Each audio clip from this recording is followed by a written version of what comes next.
Se você me entregar a ele, estará assinando minha sentença de morte, sussurrou a jovem com a voz embargada pelo frio e pelo pavor, enquanto a chuva torrencial de 1868 lavava suas lágrimas e sua esperança. Naquela noite fatídica, sob o céu furioso do Rio de Janeiro, Isadora de Alencar não era mais uma dama da sociedade, mas uma fugitiva desesperada, encurralada entre a lama das ruas e a crueldade de seu próprio sangue. O que ela não poderia imaginar é que o segredo escondido sob suas vestes rasgadas estava prestes a colidir com a vida do homem mais temido e poderoso do império. Algo inacreditável está prestes a ser revelado nesta história, um segredo de honra e traição que ficou enterrado por décadas e que agora ameaça destruir linhagens inteiras. Antes de mergulharmos nos mistérios da Quinta da Alvorada, eu quero te fazer um pedido especial.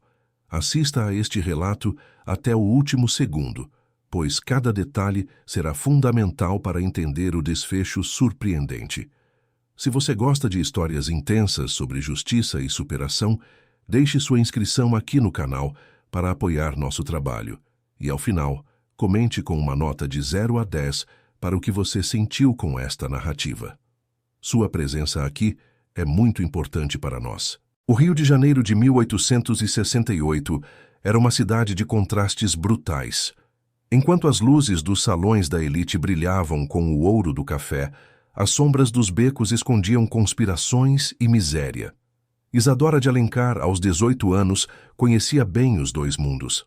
Sua beleza, antes celebrada em sussurros nos corredores da corte, agora parecia emoldurada pela palidez da fome e pelo luto de uma vida que lhe foi roubada. Ela corria pelos jardins de um palacete na Zona Sul, o som de seus pés descalços contra o calçamento de pedras, abafado pelos trovões que sacudiam a capital. Ela não levava joias, nem roupas finas. Em seu pescoço, apenas um camafeu de sândalo, uma peça simples, mas que carregava o peso de uma verdade capaz de derrubar o poderoso barão de Itaguaí, seu tio. O barão, um homem cujos vícios em jogos de azar o levaram à ruína moral, tinha planos sombrios para a sobrinha. Para ele, Isadora não passava de uma moeda de troca, um pagamento para quitar uma dívida com um agiota sem escrúpulos. Para garantir que ninguém acreditaria em qualquer denúncia da jovem, o barão agiu com a precisão de um carrasco. Espalhou boatos de que a sobrinha sofria de crises de cleptomania e instabilidade mental, destruindo sua reputação antes mesmo que ela pudesse debutar na corte imperial. Mas Isadora possuía uma resiliência que o tio subestimava. Naquela noite de tempestade, ela viu sua única chance. Estacionada nos fundos da propriedade, sob a proteção da penumbra e da neblina, estava uma carruagem de laca preta. A lama cobria qualquer brasão que pudesse identificar o proprietário e, no desespero do momento, Isadora acreditou que aquele era o transporte enviado por sua antiga ama de leite, a única pessoa que havia prometido ajudá-la a fugir para as montanhas de Minas Gerais. Sem olhar para trás, ela se esgueirou para dentro do veículo, encolhendo-se sob os bancos de couro frio, sentindo o cheiro de tabaco caro e madeira antiga. Seu coração martelava contra as costelas, um tambor de guerra anunciando um destino incerto. Ela não sabia, porém, que aquela carruagem não pertencia a uma aliada.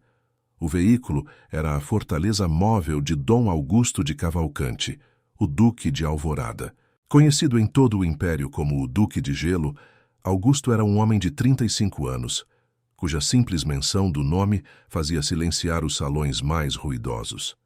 Ele governava suas vastas fazendas e seus negócios com uma disciplina militar e uma ausência total de sentimentalismo. Seus olhos, de um azul gélido, pareciam carregar o frio das montanhas, reflexo de uma alma que fora endurecida 10 anos antes por uma traição pública que o transformou em um misantropo convicto. Augusto vivia em um palácio sombrio, a Quinta da Alvorada, cercado por seguranças e segredos. Ele evitava bailes, festas e qualquer forma de vulnerabilidade emocional, movido apenas pelo senso de dever e pela proteção do nome Cavalcante. Naquela noite, ele retornava de uma reunião exaustiva no Conselho de Estado, girando em seu dedo o anel de sinete de ferro, o símbolo de seu poder absoluto e de sua rigidez inabalável. O anel, pesado e frio, era seu lembrete constante de que a ordem e a autoridade eram as únicas coisas em que se podia confiar. A carruagem começou a se movimentar, sacudindo Isadora em seu esconderijo. Ela fechou os olhos e rezou, sem saber que estava sendo levada direto para o covil do lobo. O trajeto foi longo e silencioso, interrompido apenas pelo som rítmico dos cascos dos cavalos contra o solo encharcado. Quando o veículo finalmente parou, o som de portões pesados de ferro sendo abertos ecoou pela noite. Eles haviam cruzado os limites da Quinta da Alvorada. Augusto, preparando-se para descer, sentiu algo estranho. Um movimento sutil sob o assento oposto ao seu. Seus instintos, afiados por anos de cautela, dispararam imediatamente. Com um gesto brusco e autoritário, ele puxou a cortina de couro e, com a luz de um lampião a gás que iluminava a entrada da mansão, ele viu o que nunca esperaria encontrar. "Quem está aí? Saia agora ou eu mesmo a arrancarei." A voz de Augusto ecoou, profunda e carregada de uma autoridade que não admitia réplicas. Isadora, tremendo de frio e exaustão, foi puxada pela luz. O choque foi imediato para ambos. Diante do Duque de Gelo, estava uma mulher maltrapilha, com o vestido de seda rasgado e os olhos transbordando um terror que ele não via há muito tempo. Mas não era apenas o medo que brilhava naqueles olhos. Havia uma faísca de dignidade que a sujeira não conseguia apagar. Isadora, ao reconhecer o rosto do Duque, o homem de quem sua ama sempre dizia para manter distância, descrevendo-o como um justiceiro implacável e sem coração, sentiu suas forças se esvaírem. O estresse dos últimos dias, a febre que começava a queimar em suas veias e o impacto de estar diante daquela figura imponente foram demais. Ela desmaiou, caindo nos braços do homem que ela mais temia. Augusto ficou paralisado por um segundo. O contato físico era algo que ele evitava a todo custo, mas ali estava ele, segurando uma desconhecida que parecia ter saído de um pesadelo. Ele estava pronto para chamar os guardas e mandá-la para a delegacia de polícia mais próxima, tratando-a como uma invasora comum. Mas, ao ajeitá-la para entregá-la a um de seus criados, um detalhe capturou sua atenção. A luz do lampião incidiu sobre o pescoço da jovem, revelando o camafeu de sândalo. O Duque sentiu um soco no estômago. Ele conhecia aquela peça. Era uma joia única, com entalhes que ele não via há décadas. Aquele camafeu pertencera à sua própria mãe, e fora dado como pagamento de uma dívida de honra muito antes de ele assumir o título. Como aquela jovem que parecia uma mendiga fugitiva, possuía algo tão carregado de história pessoal para os Cavalcanti. Intrigado e movido por um código de honra que ele acreditava estar morto em seu peito, Augusto mudou de ideia. "Levem-na para o quarto da ala leste", ordenou aos criados que se aproximavam, "e chamem Dona Eudóxia. Quero vigilância total sobre esta mulher. Ninguém entra e ninguém sai sem a minha permissão." Dona Eudóxia, a governanta mais severa da Quinta da Alvorada, era uma mulher que guardava as chaves de todos os armários e de muitos segredos da família. Ela apareceu como uma sombra, observando Isadora com desconfiança. Para Eudóxia, qualquer estranha era uma ameaça à ordem perfeita que ela mantinha na casa, mas ela não ousava questionar as ordens do Duque. Isadora foi instalada em um quarto isolado, onde o luxo das cortinas de veludo contrastava com sua figura frágil. Enquanto a febre a consumia, ela delirava sobre dívidas, assinaturas falsas e um tio que queria roubar sua alma. Augusto, no andar de baixo, não conseguia dormir. Ele olhava para o seu anel de sinete de ferro, o símbolo de sua proteção contra o mundo, e pensava no camafeu de sândalo. Havia algo errado naquela história, e sua mente analítica não descansaria até descobrir a verdade. Mas isso era só o começo. Na manhã seguinte, a tensão na mansão era palpável. O Duque não era homem de esperar, e assim que soube que a jovem havia despertado, ele se dirigiu ao quarto da ala leste. Seus passos ecoavam nos corredores frios, anunciando sua chegada. Ao entrar, ele a encontrou sentada na beira da cama, envolta em cobertores, com Dona Eudóxia vigiando-a como um falcão. "Quem é você e o que fazia na minha carruagem?" Augusto perguntou, mantendo a distância e a frieza característica. Isadora olhou para ele. Embora estivesse fraca, sua voz não tremeu tanto quanto ele esperava. Meu nome é Isadora de Alencar, e eu não sabia que a carruagem era sua, senhor Duque. Eu estava apenas tentando sobreviver. Sobreviver a quê? Aos seus próprios crimes? Ele retrucou, citando as primeiras informações que começavam a circular nos jornais da manhã sobre uma jovem da família Alencar que teria fugido após ser descoberta em atos de loucura e roubo. O barão de Itaguaí, seu tio, já emitiu um comunicado. Ele diz que você é instável, uma cleptomaníaca que precisa de internação. O rosto de Isadora se transformou. Não era mais medo, era indignação pura. Meu tio mente para esconder os próprios pecados. Ele quer me vender para pagar suas dívidas de jogo. Ele destruiu meu nome para que ninguém ouvisse minha voz. Augusto soltou uma risada seca, desprovida de humor. E por que eu deveria acreditar em você, uma fugitiva que se esconde em carruagens alheias em vez de um barão respeitado pelo império? Porque o senhor Duque é conhecido por ser um homem de justiça, não de conveniência. Ela respondeu, fixando o olhar no dele. E porque eu sei algo que pode custar muito mais do que a sua reputação. O barão não está apenas me difamando. Ele está usando o seu nome, Dom Augusto. Ele está falsificando assinaturas do Duque de Alvorada para desviar recursos de obras públicas. O silêncio que se seguiu foi gélido. Augusto sentiu a fúria borbulhar sob sua armadura de gelo. Ninguém ousava usar seu nome de forma tão leviana. Ele olhou para Isadora, tentando encontrar qualquer sinal de mentira. Mas havia algo nela que ele não conseguia explicar. Seus modos, apesar da situação, eram refinados. Ela falava com uma clareza e uma maturidade que não combinavam com a imagem de uma jovem louca. Você tem provas do que diz? Ele perguntou, sua voz agora um sussurro perigoso. Eu aprendi a decifrar códigos e livros de contabilidade escondida na biblioteca do meu pai.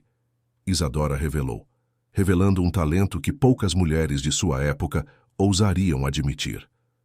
Se o senhor me der acesso aos registros que ele enviou ao conselho, eu posso mostrar exatamente onde ele está escondendo o dinheiro. Augusto estava diante de um dilema. Se ela estivesse dizendo a verdade, ele estava sendo roubado e usado pelo barão de Itaguaí. Se ela estivesse mentindo, ele estava abrigando uma criminosa perigosa. Mas o camafeu de sândalo ainda estava lá, brilhando sobre a mesa de cabeceira, um elo físico com o passado de Augusto que ele não podia ignorar. Vou mantê-la aqui por enquanto, ele decidiu, fechando o punho onde o anel de ferro brilhava. Mas não se engane, senhorita Alencar. Se eu descobrir que você está mentindo, eu mesmo a entregarei às autoridades. E eu garanto que a prisão será o menor dos seus problemas. E foi assim que a improvável aliança começou. Isadora, a prisioneira que carregava a verdade, e Augusto, o duque que vivia em uma prisão de gelo construída por ele mesmo. O que eles não sabiam é que as forças que o barão de Itaguaí estava mobilizando eram muito mais poderosas do que uma simples acusação de roubo. O barão já estava movendo suas peças no tabuleiro do império, usando influências na igreja e no Conselho de Estado para exigir a devolução da sobrinha sob o pretexto de insanidade moral.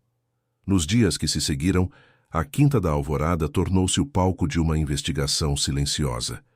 Isadora, sob a vigilância constante de Dona Eudóxia, começou a analisar documentos que Augusto trazia secretamente. A governanta, aos poucos, começou a notar detalhes estranhos. Isadora não se comportava como uma doente. Ela era metódica, silenciosa e possuía um conhecimento profundo de etiqueta e línguas. Houve uma época em que esta casa tinha vida, comentou Eudóxia certa noite, enquanto trazia um chá para Isadora. O duque não permite que ninguém se aproxime, mas ele a trouxe para cá. Isso não acontece há 10 anos. Ele é um homem assombrado, Dona Eudóxia, respondeu Isadora, olhando para a janela onde a chuva persistia. Assim como eu. Augusto, por sua vez, começou a notar que sua frieza estava sendo desafiada. Cada vez que ele entrava no quarto para trazer novos papéis, ele se via observando a resiliência daquela jovem. Ela não se quebrava, Mesmo diante de suas ameaças e de sua postura rígida, ela mantinha a cabeça erguida. E isso era só o começo de uma transformação que ele não estava pronto para admitir. O anel de ferro dele e o camafeu de sândalo dela agora estavam sob o mesmo teto. O ferro representava a rigidez, a armadura que ele usava para não ser ferido novamente. O sândalo representava a fragilidade aparente, mas que guardava uma essência que o tempo não conseguia apagar. Dois mundos, duas dores, unidos por uma carruagem errada e uma tempestade que se recusava a passar. Mas o perigo estava se aproximando. O barão de Itaguaí não era um homem que aceitava a derrota facilmente. Ele já sabia que Isadora não estava em Minas Gerais. Seus espiões haviam visto a carruagem do duque saindo da propriedade naquela noite. E agora, o vilão estava preparando um golpe que colocaria o Duque de Alvorada contra a própria coroa. O que Isadora descobriu nos livros de contabilidade naquela semana deixou Augusto em choque. Não era apenas um desvio de dinheiro, era uma rede de corrupção que envolvia nomes do alto escalão do governo. O barão estava criando uma armadilha onde, se ele caísse, levaria o duque junto com ele. Ele vai tentar me levar de volta, Dom Augusto, disse Isadora, em um momento de rara vulnerabilidade, enquanto mostrava os números falsificados. Ele vai usar a lei para me calar. Augusto olhou para ela, e pela primeira vez em 10 anos, o gelo em seus olhos pareceu vacilar. Ele pode ter a lei ao lado dele, mas eu tenho o poder. E ninguém, absolutamente ninguém, usa o nome Cavalcante para cometer crimes sob o meu teto. Mas ele sabia que a batalha não seria vencida apenas com força. Ele precisava de uma estratégia, e o prazo estava correndo. O barão havia marcado uma audiência com o Conselho de Estado para exigir a custódia de Isadora. O confronto estava marcado, e o palco seria o lugar onde o duque mais odiava estar. O centro das atenções da corte. A tensão crescia a cada hora. Carruagens estranhas começaram a circular pelos arredores da Quinta da Alvorada. Bilhetes anônimos eram deixados nos portões. O mundo lá fora estava tentando entrar, e Augusto percebeu que, para proteger Isadora, ele teria que quebrar sua própria regra de neutralidade social. Ele teria que se tornar o escudo dela, mesmo que isso significasse abrir mão de sua solidão protegida. E é aqui que muita gente desistiria. Mas o Duque de Alvorada não era um homem comum. Ele estava prestes a tomar uma decisão que mudaria para sempre o curso de sua linhagem. O que aconteceu em seguida foi algo que o Rio de Janeiro jamais esqueceria, mas para entender como essa história atinge seu clímax, você precisa continuar acompanhando cada passo dessa jornada. Fique atento, pois o próximo capítulo dessa história trará revelações ainda mais intensas. E não se esqueça, se você está gostando dessa narrativa, comente aqui embaixo com a sua nota para a coragem de Isadora e a transformação do Duque. Sua interação é o que nos move a continuar contando essas histórias de época tão poderosas. Se inscreva para não perder o que virá a seguir. A justiça está apenas começando a ser feita. O silêncio na biblioteca da Quinta da Alvorada era tão pesado quanto a atmosfera de uma cripta, interrompido apenas pelo estalar rítmico da lenha na lareira e pelo roçar de penas contra o papel. Augusto de Cavalcante observava Isadora através da penumbra. A jovem, agora vestida com roupas limpas, embora simples, cedidas por Dona Eudóxia, estava curvada sobre uma pilha de livros caixa. A luz das velas dançava em seu rosto, revelando uma concentração que ele raramente via em homens feitos, quanto mais em damas da corte. Mas havia algo nela que ele não conseguia ignorar. A forma como ela segurava o camafeu de sândalo, como se aquele pequeno objeto fosse a única âncora que a impedia de ser arrastada pela correnteza. O Duque de Gelo sentiu um aperto familiar no peito. Ele caminhou até uma gaveta secreta em sua escrivaninha de jacarandá e retirou um maço de cartas amareladas, presas por uma fita de seda desbotada. Eram as correspondências de sua falecida mãe. Entre os papéis, ele encontrou o que procurava. Um registro de décadas atrás. O camafeu de sândalo não era apenas uma joia, era um símbolo de um pacto de silêncio. O pai de Isadora, anos antes de sua misteriosa morte, havia protegido a honra da mãe de Augusto em um momento de vulnerabilidade extrema. O duque agora percebia que o destino não a havia colocado em sua carruagem por acaso. Havia uma dívida de sangue pendente e o ferro de seu anel de sinete parecia queimar contra sua pele.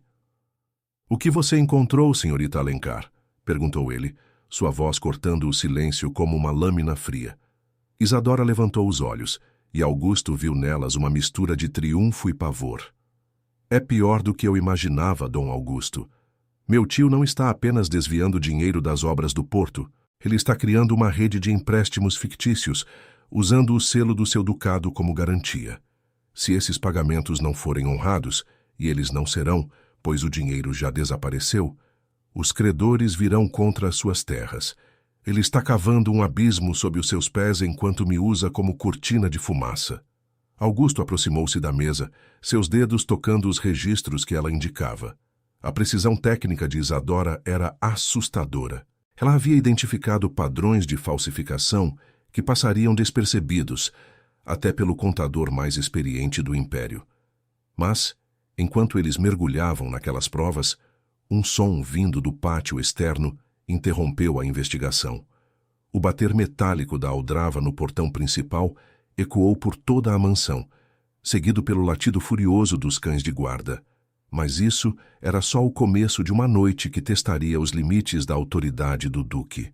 Dona Eudóxia entrou na biblioteca sem bater, seu rosto habitualmente severo agora pálido de preocupação. "Dom Augusto, há um destacamento de homens nos portões. Eles trazem uma ordem oficial da igreja e um mandado assinado pelo Conselho de Estado. Estão acompanhados pelo padre Silvério."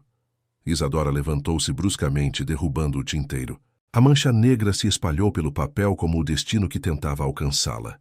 "Eles vieram me buscar", sussurrou ela, o terror voltando a dominar suas feições. "O padre Silvério é o confessor do meu tio. Ele comanda a casa de correção de Santa Cecília.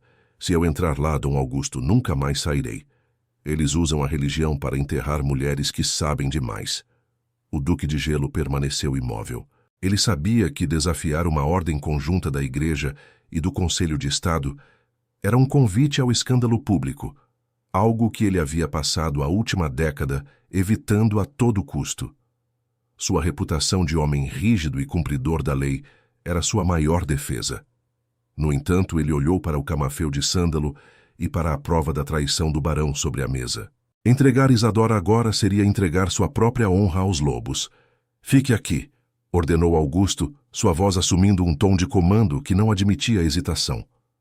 "Dona Eudóxia, leve a senhorita Alencar para o sótão, atrás da estante da biblioteca, e apague as velas." Ele caminhou em direção ao salão principal, ajustando os punhos da camisa. Cada passo era uma declaração de guerra silenciosa.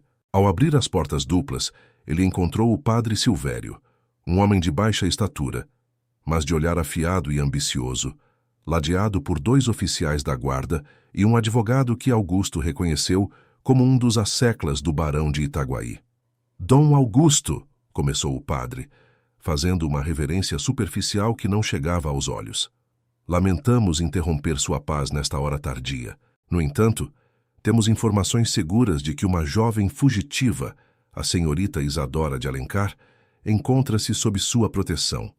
Ela sofre de graves distúrbios mentais e morais, e seu tio, o barão, em sua infinita caridade, solicitou nossa intervenção para que ela receba o tratamento adequado na casa de correção." O duque olhou para o mandado que o padre estendia. Ele o pegou com o desdém de quem segura um pedaço de lixo. "A caridade do barão de Itaguaí é conhecida em todo o Rio de Janeiro, padre, especialmente nas mesas de jogo do cassino da Rua do Ouvidor." O advogado do barão deu um passo à frente, a voz carregada de uma ameaça velada. "Senhor Duque, a lei é clara. A custódia da jovem pertence ao seu parente consanguíneo mais próximo. Impedir o cumprimento deste mandado é um crime contra o Estado e um pecado contra a Igreja. O senhor está disposto a manchar o nome dos Cavalcanti por uma mulher instável?" Augusto sorriu, um gesto que não trazia calor algum. "O nome dos Cavalcanti não se mancha com a justiça, doutor. Ele se mancha com a covardia, e eu não vejo nenhuma mulher aqui. O que vejo são homens tentando entrar em minha propriedade sem um convite formal. O senhor está negando que ela esteja aqui? Perguntou o padre Silvério, os olhos brilhando com a possibilidade de um escândalo que derrubaria o homem mais poderoso da capital. Eu estou dizendo que a Quinta da Alvorada goza de imunidade territorial dada pelo próprio imperador por serviços prestados à coroa. Mentiu Augusto, com uma convicção absoluta, jogando com um privilégio antigo que ele sabia ser difícil de contestar no calor do momento. Se quiserem revistar minha casa, precisarão de uma ordem assinada de próprio punho por Dom Pedro II. Até lá, sugiro que retornem ao barão e digam que o Duque de Alvorada não aceita ordens de quem não sabe honrar as próprias dívidas. Os homens hesitaram. A autoridade de Augusto era uma muralha que poucos tinham coragem de escalar. O padre Silvério rangeu os dentes, percebendo que não conseguiria levar Isadora naquela noite sem um confronto violento que ele não estava autorizado a iniciar. Isso não termina aqui, Dom Augusto, disse o padre, virando-se para sair. O Conselho de Estado se reunirá em 3 dias para tratar da interdição judicial da moça. Se ela estiver aqui, o senhor será acusado de sequestro e obstrução da justiça. O barão não vai parar até que ela seja capturada. Eu também não, murmurou Augusto para si mesmo, enquanto observava a carruagem do destacamento desaparecer na escuridão da noite. Ele voltou para a biblioteca, onde Isadora saiu de seu esconderijo tremendo. Ela havia ouvido tudo. O prazo de 3 dias pairava sobre eles como uma guilhotina. O duque olhou para ela e viu que o tempo da neutralidade havia acabado. Ele agora era o alvo. Eles vão voltar, disse Isadora, as lágrimas finalmente vencendo sua resistência. Por que o senhor fez isso? Por que arriscar tudo por mim? Augusto caminhou até ela e, em um gesto que surpreendeu a ambos, tocou levemente o ombro da jovem.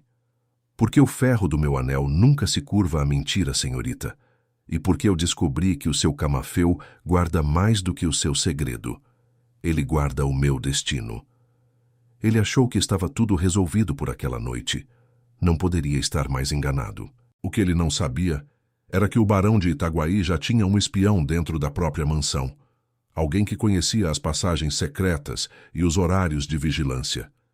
E enquanto o duque planejava sua defesa legal, uma ameaça muito mais física e imediata se movia nas sombras dos corredores da Quinta da Alvorada. O que Isadora revelou em seguida, ao analisar uma última carta escondida entre os livros de contabilidade, deixou Augusto paralisado. O crime do barão era muito maior do que um simples desvio de verba. Ele estava planejando algo que poderia causar uma revolta popular e culpar o duque como o mentor de tudo. E é aqui que muita gente desiste de lutar contra um sistema tão corrupto.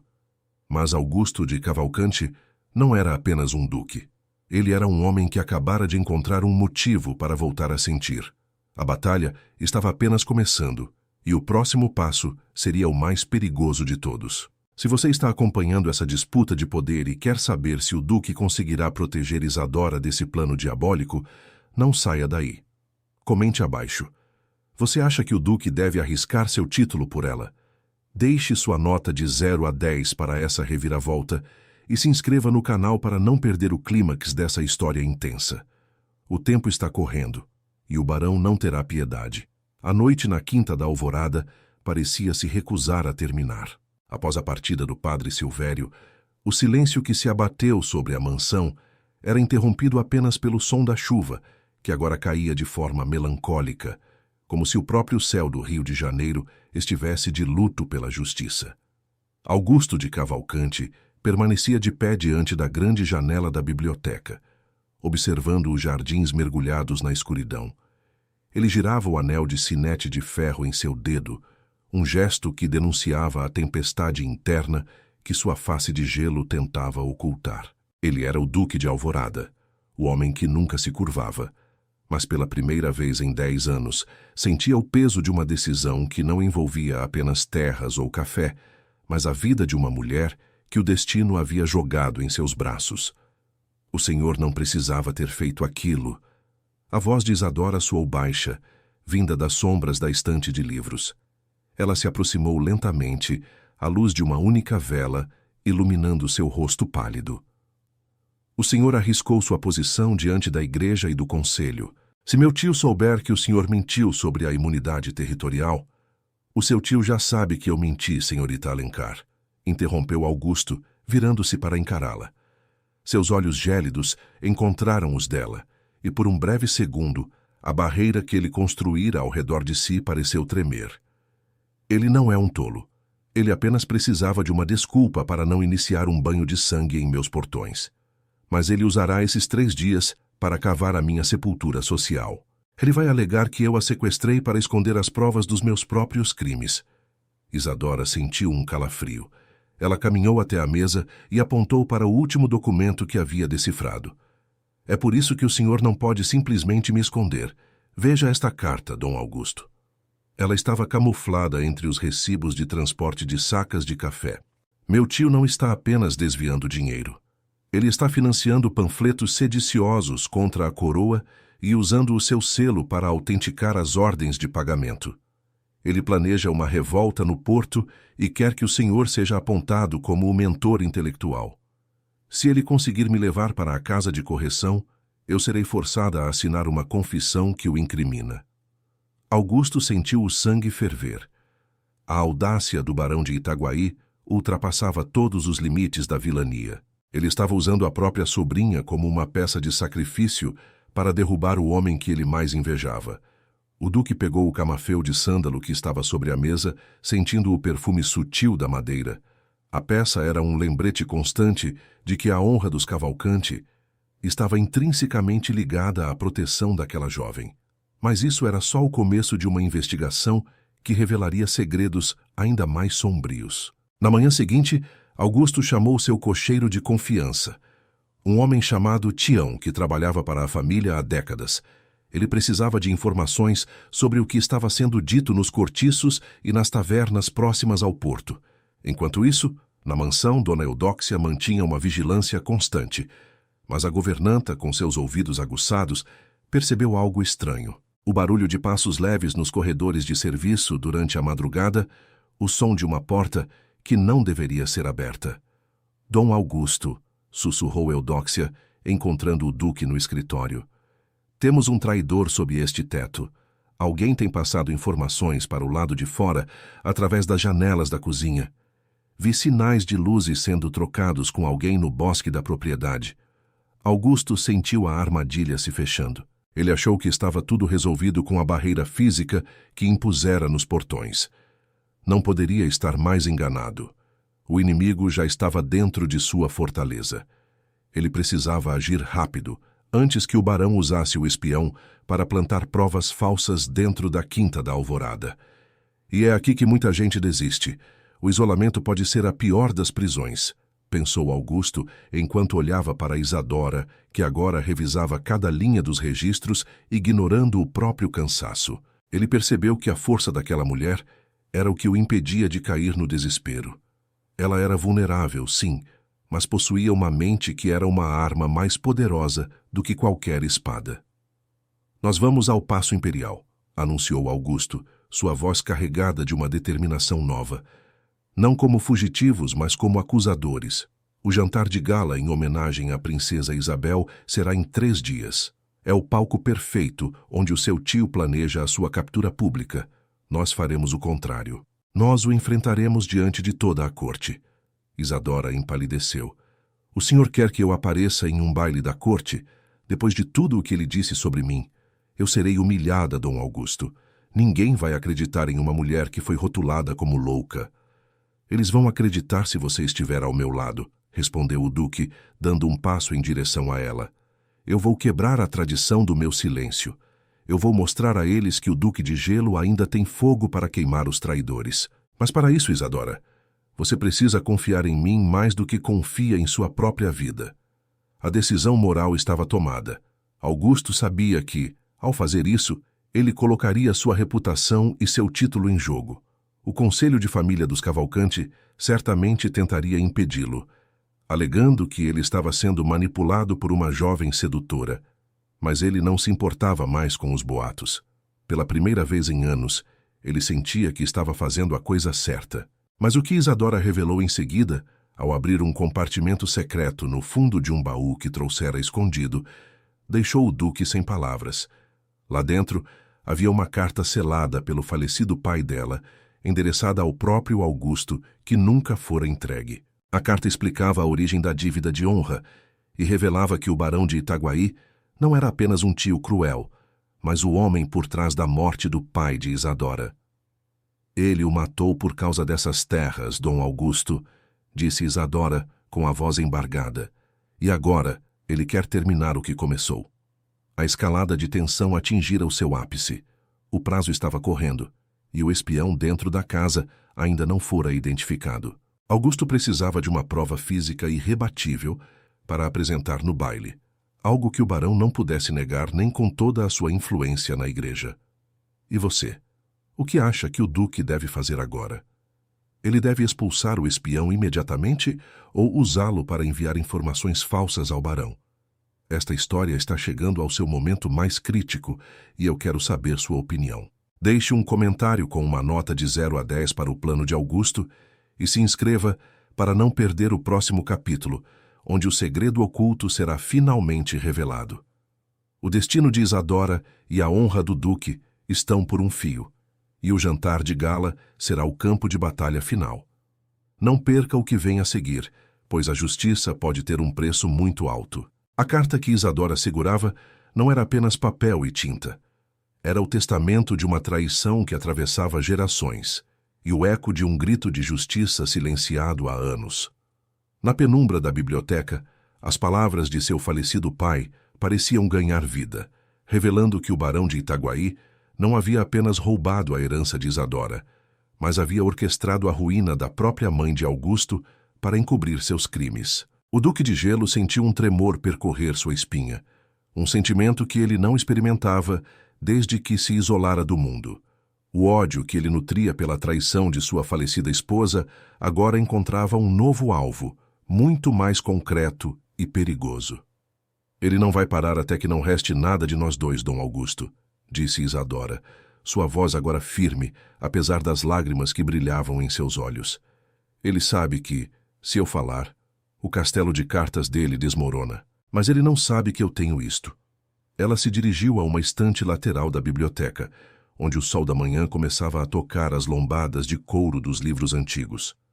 Com uma precisão que demonstrava quantas vezes ela havia observado seu pai fazer o mesmo, Isadora pressionou uma pequena fenda na madeira entalhada. Um som seco de engrenagens antigas ecoou pelo recinto, e um compartimento secreto se abriu atrás de um volume grosso sobre a história do Império. De lá ela retirou uma pequena caixa de metal, lacrada com o sinete pessoal de seu pai. Um símbolo que o barão acreditava ter sido destruído no incêndio da fazenda Alencar.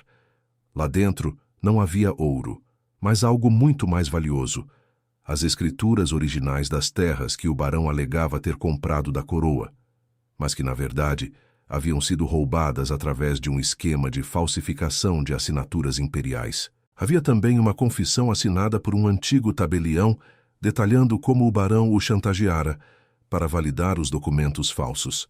Essa era a prova física, irrefutável, que o duque precisava para esmagar o seu rival. Mas o tempo estava contra eles e o inimigo já estava dentro dos muros. Augusto lembrou-se do alerta de Dona Eudóxia sobre o traidor na mansão. Ele achou que poderia controlar a situação apenas com a força de seus guardas, mas percebeu que a traição é como uma ferrugem que corrói o ferro mais resistente. Ele decidiu usar o espião a seu favor. Chamou Isadora para perto e, em um tom de voz alto o suficiente para ser ouvido por qualquer um que estivesse atrás das portas de Carvalho, anunciou que partiriam para a fazenda de Petrópolis naquela mesma noite para esconder as provas. O plano funcionou. Poucas horas depois, Augusto observou da sacada de seu quarto o jovem valete, que ele mesmo havia treinado, esgueirar-se para o bosque para sinalizar com uma lanterna. O duque sentiu uma pontada de amargura. A deslealdade era um veneno que ele conhecia bem. Ele não expulsou o rapaz imediatamente. Deixou que ele acreditasse que sua missão fora cumprida, enquanto, na verdade, Augusto e Isadora preparavam sua entrada triunfal no Paço Imperial. E é aqui que muita gente desiste, Isadora, murmurou Augusto, enquanto observava a jovem ser preparada por Dona Eudóxia para o baile. Quando percebemos que não podemos confiar nem na nossa própria sombra. Mas você me ensinou que a vulnerabilidade pode ser uma arma, se soubermos como usá-la. O duque tomou uma decisão moral que selaria seu destino. Ele reuniu os advogados da família Cavalcante e, sob o selo de seu anel de sinete de ferro, redigiu um documento de proteção legal, assumindo a tutela total de Isadora de Alencar perante as leis do Império, baseando-se na dívida de honra que sua família tinha com o pai dela. Ele sabia que isso causaria uma revolta no Conselho de Estado, mas ele não se importava mais com a tradição. Ele estava protegendo a verdade. Mas isso era só o começo, pensou Dona Eudóxia, enquanto fechava o espartilho de Isadora. O vestido, de um azul profundo que lembrava o céu antes de uma tempestade, fazia a jovem parecer uma rainha em exílio. No pescoço, o camafeu de sândalo permanecia como um amuleto, contrastando com a elegância da seda. O que aconteceu em seguida foi ainda pior do que as ameaças do barão. Um bilhete anônimo foi entregue a Augusto minutos antes da partida. Dizia apenas: se você entrar no paço com ela, nenhum de vocês sairá vivo. O barão não estava mais apenas tentando usar a lei, ele estava pronto para usar a violência física no coração do Império. Ele achou que estava tudo resolvido com as provas que haviam encontrado. Não poderia estar mais enganado. O barão de Itaguaí tinha uma última carta na manga, uma informação sobre o passado de Augusto que poderia invalidar sua tutela e lançá-lo em desonra pública diante do próprio imperador. E é aqui que a tensão atinge o seu ponto de ebulição. O jantar de gala no Paço Imperial não seria apenas um evento social, seria um tribunal de vida ou morte. Augusto olhou para Isadora e, pela primeira vez, ele não viu o Duque de Gelo no reflexo do espelho, mas um homem pronto para lutar pelo que era certo, custasse o que custasse. Você acredita que o amor e a justiça podem realmente vencer um sistema tão corrupto? Ou o Duque está caminhando direto para uma armadilha sem volta? O próximo capítulo nos levará para os salões dourados do Paço, onde as máscaras cairão e a verdade será revelada sob a luz dos candelabros. Comente com uma nota de 0 a 10 para o risco que Augusto está correndo e se inscreva para não perder o clímax dessa história eletrizante. O tempo de Isadora está se esgotando e o confronto final está a apenas uma carruagem de distância. Fique conosco, pois o que virá a seguir mudará tudo o que você pensa sobre honra. O Paço Imperial brilhava sob a luz de 1000 velas de cera de carnaúba, refletidas nos espelhos de cristal trazidos da Europa. O cheiro de perfumes caros e rapé misturava-se ao calor humano dos salões lotados. No centro do grande salão de baile, o barão de Itaguaí exibia um sorriso vitorioso, cercado por membros do Conselho de Estado e pelo padre Silvério. Ele segurava com dedos trêmulos de antecipação o mandado de custódia assinado. Para ele, Isadora já era uma prisioneira a caminho de Petrópolis, e o Duque de Alvorada um homem cujo orgulho o levara à ruína. O barão não sabia que o espião que ele alimentara com ouro havia servido apenas como um instrumento nas mãos de Augusto. Quando as grandes portas de carvalho se abriram, o silêncio espalhou-se pelo salão como uma onda gélida. Os músicos pararam de tocar e as conversas sussurradas morreram nas gargantas. Dom Augusto de Cavalcante entrou no recinto, não como o misantropo recluso que todos conheciam, mas com a postura de um soberano. Ao seu lado, Isadora de Alencar caminhava com uma dignidade que desafiava todos os boatos de loucura. O vestido azul profundo parecia capturar a luz das velas, e o camafeu de sândalo em seu pescoço brilhava como um selo de pureza. O barão de Itaguaí empalideceu, sua taça de cristal tremendo em sua mão. "Isso é um ultraje!" gritou ele, tentando recuperar a compostura diante da elite carioca. "Essa jovem é instável e está sob minha custódia legal. Guardas, prendam este homem por sequestro e levem a senhorita Alencar para a casa de correção." Mas Augusto não recuou. Ele deu um passo à frente e o metal de seu anel de sinete de ferro brilhou sob os candelabros. "A única custódia que será exercida aqui esta noite, barão, é a da justiça imperial." A voz do duque ecoou com uma autoridade que fez os guardas hesitarem. Eu trago comigo não apenas a prova de que a senhorita Isadora é perfeitamente sã, mas a evidência de que o senhor é um traidor da coroa. O burburinho de choque percorreu o salão. E é aqui que muita gente abaixaria a cabeça. Mas Augusto não estava ali para negociar. Ele retirou da casaca os documentos encontrados no compartimento secreto da biblioteca. Eram as escrituras originais, os registros de sedição e as assinaturas falsificadas. Ele as entregou diretamente a um dos ministros do imperador, que observava a cena com olhos atentos. O barão de Itaguaí não apenas roubou a herança de sua sobrinha, continuou Augusto, sua voz cortando o ar como uma lâmina. Ele usou o selo do meu ducado para financiar revoltas e desviar verbas públicas. Ele falsificou a vontade de um homem morto e agora tenta calar a única testemunha de seus crimes através da difamação. O barão tentou rir, um som nervoso e desesperado. São falsificações. O duque está sendo manipulado por uma sedutora. As assinaturas nos panfletos sediciosos coincidem perfeitamente com as notas promissórias que o senhor assinou para agiotas, barão, Isadora disse, sua voz clara e firme pela primeira vez diante da sociedade que a desprezara. Eu decifrei cada código de sua contabilidade. O senhor não apenas faliu sua própria casa. O senhor tentou vender o futuro deste país. O que aconteceu em seguida silenciou até os mais céticos. O ministro, após conferir os selos e as confissões, fez um sinal para os oficiais da guarda. O barão de Itaguaí, o homem que se sentia intocável, sentiu o peso das algemas em seus pulsos. Sua queda foi rápida e pública, sob o olhar de desprezo daqueles que, minutos antes, o bajulavam. O padre Silvério retirou-se silenciosamente para as sombras, percebendo que sua influência havia terminado. Mas isso era só o começo da restauração de Isadora. O Duque de Gelo havia finalmente quebrado sua armadura. Ele não apenas limpara o nome dela, ele a libertara da prisão invisível da reputação.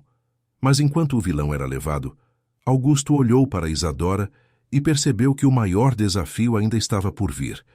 O que fazer com um coração que aprendera a sentir novamente? Você acha que a justiça foi totalmente feita ou o barão ainda pode ter um plano de fuga? A história está chegando ao seu momento de redenção final, e eu quero saber se você daria uma nota 10 para a coragem do Duque.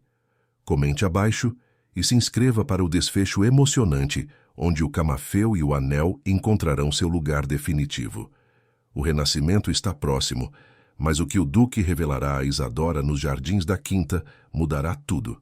Fique conosco para o epílogo. A reconstrução da Quinta da Alvorada começou nos pequenos detalhes, onde o silêncio opressor deu lugar ao som de risos e ao planejamento de um novo futuro.